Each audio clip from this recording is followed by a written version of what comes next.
Hey Ray. Hey, Calvin, have you seen Jeff? Yes, he is in the back having a cleansing enema. A cleansing enema? What would that be? Well, Ray, it's a simple procedure normally used to cleanse the colon. In Jeff's case, he is a little backed up and this will assist. Oh, I see. He was complaining about something last week, but I didn't pay much attention. Are all cleansing enemas the same? No, we have different types. For example, you could have a tap water enema, which is plain tap water, but should not be repeated owing into the potential development of water toxicity or circulatory overload. Oh, I think I know what you mean. Is another type the hypertonic solution, where someone may not be able to tolerate large amounts of fluid, so it pulls fluid from the spaces around the colon. I think they are available commercially under the name Fleet Enema. Yes, you are correct. There is also a saline enema, which is the safest type, especially in infants, small children, and older patients because of the osmolarity of the fluid. Osmolarity?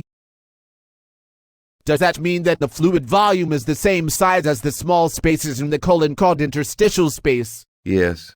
I'm surprised you know that. I saw it in a movie. There is also a soap suds solution which uses a small amount of Castile soap mixed with tap water or normal saline.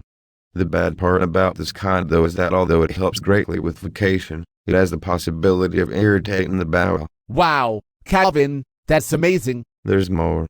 We have an oil retention enema just like it says uses a little oil to lube the stool and loosen it up some, so it is an easier time to come out. Well, it sounds like Jeff is ready to go.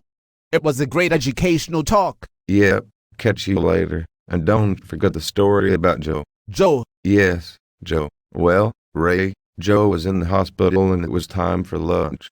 He looks at his lunch and says, "I don't like chicken soup, bring something else." The hospital worker said, "It's good for you. The doctor said you should have it." But the patient refused to eat. That night, a patient in the room with Joe had a bad stomach pain, so the nurses came in to give him an enema. By mistake, they gave the enema to Joe. The following week, when he was leaving the hospital, a new patient asked him how he liked the hospital.